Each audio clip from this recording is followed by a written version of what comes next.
El verano es una época siempre complicada para la Unión Deportiva Almería. En invierno la competición eclipsa toda la información alrededor del club y solo un grupo de tozudos galos en una aldea perdida, pescador, rescatamos la actualidad de cómo se trabaja o no se trabaja en el club rojiblanco. Sin embargo, el periodo estival, huérfanos de competición y con todo el foco puesto en la gestión, es cuando se perciben mucho mejor las carencias y las ausencias. Y en definitiva, esos elocuentes agujeritos de la ropa interior.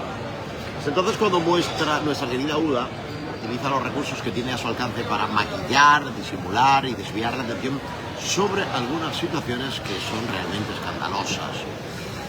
Este lunes, en la tribu de Bru primero y en marcadoralmería.com después, publicábamos la noticia de que la Unión Deportiva Almería tenía nada menos que a 10 jugadores con contrato no inscritos en la Liga de Fútbol Profesional. 10. A lo que uníamos la información de que en el club manejan la posibilidad de llevar a cabo otra ampliación de capital para generar masa económica suficiente que permita la inscripción de aquellos, de esos 10, que interesa tener a disposición del técnico. Curiosamente, ese mismo día,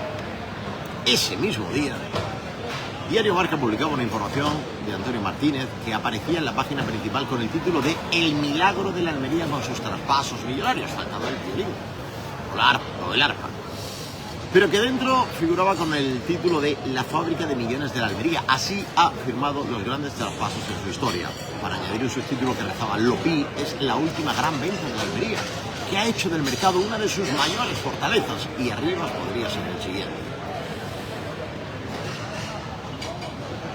Ocultando en esa información que el traspaso del mediocentro se ha concretado hacia un club de Arabia Saudí, mientras después de que se nos haya intoxicado a través de diferentes fuentes con supuestos intereses de clubes europeos por él, que nunca se han concretado en nada. Solo el Al Ittihad ha conseguido pagar por Lopi. Esa es la única realidad.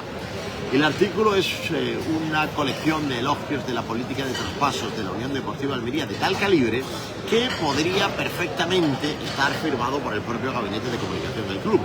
Pero además, y esto es lo grave, es una colección de verdades a medias y de ocultaciones de información que hacen pensar que el club haya podido tener mucho que ver con su contenido. De hecho, el firmante ya trabajó para el club en su día, cuando fue contratado por una productora para estar una temporada entera acompañando al equipo para realizar una serie de vídeos que, por cierto, ahora nadie sabe dónde han ido a parar. Un ex empleado indirecto del club elogiando al club. ¿Qué puede salir mal? Pero insisto, si solo se tratara de elogios sería algo absolutamente legítimo. Lo que ocurre es que en la información se oculta la auténtica realidad de algunos de esos supuestos brillantes traspasos.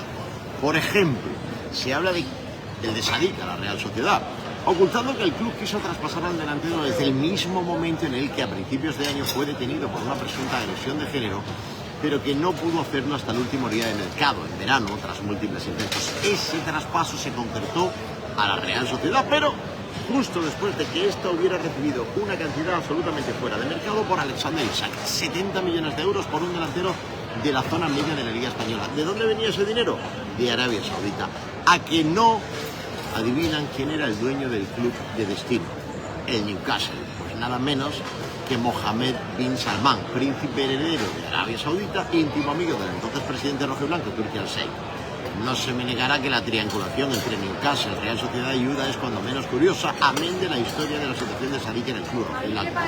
Pero de todo ello nadie dice nada, salvo los galos.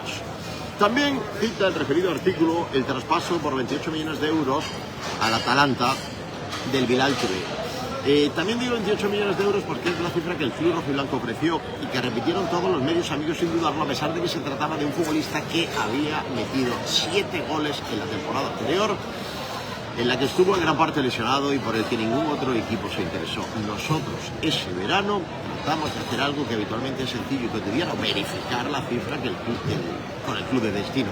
Fue imposible.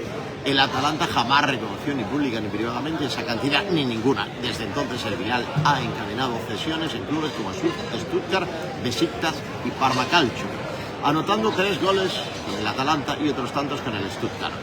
Desde luego que si se dieran por buenos esos 28 millones, habría que colegir que el club italiano hizo un negocio ruinoso. Pero ese club nunca reconoció esa cifra. El artículo, por supuesto, tampoco dice ni una palabra de las decenas de fichajes fake de este club. Ya sabéis, esa larga lista, los Ibrahimovic, Warford, Juan Gutiérrez, Oliveras, Ketine, Pedro Méndez, Apia, Milovanovic, Talis, y así podríamos seguir, repito, hasta decenas que todos tenemos en la cabeza. Eso sí, habla elogiosamente de que junto a la dudosísima operación de Lopia Arabia, de nuevo Arabia interviniendo en extrañas operaciones de jugadores de la UDA, 13 millones de euros, que son 11 en realidad porque 2 van al club de anterior procedencia, habla como si fuera un gran mérito traspasar a Juan Gutiérrez por 1.8 después de 6 años de diferentes cesiones y que no jugara aquí absolutamente nada porque nadie quería comprarlo. Pedro Fidel por 300 y, ojo, a Milovanovic, que aquí no llegó a asentarse ni en el filial, por otra cifra que su club de destino tampoco reconoce, 6 millones, con una precisión en las cifras que solo el propio club podría sostener como fuente. Eso sí, de los 7 millones del pasado verano pagados por Talis, un jugador a años luz del nivel de Liga de Fútbol Profesional y que ahora el club no sabe qué hacer con él porque nadie paga ni un céntimo por su traspaso, de eso, silencio estampa en el artículo. En fin, es el verano. El verano como época para intentar tapar todo lo que no se hace en invierno. El verano como época para cobrar favores antiguos a quienes antes vivieron el club. Directamente unos e indirectamente otros. Sinceramente, todo es respetable. Hay que darle de comer a los chiquillos. Y además, algunos piensan que fuera del estadio donde trabajamos, los que sí contamos estas cosas, hace mucho frío. ¿Qué sería de ellos si probaran, como diría Sabina, en pastillas para no soñar, el vientecillo de la libertad? Ya sabéis, si lo que quieres es vivir 100 años, ponte gomina, que no te despierte el vientecillo de la libertad.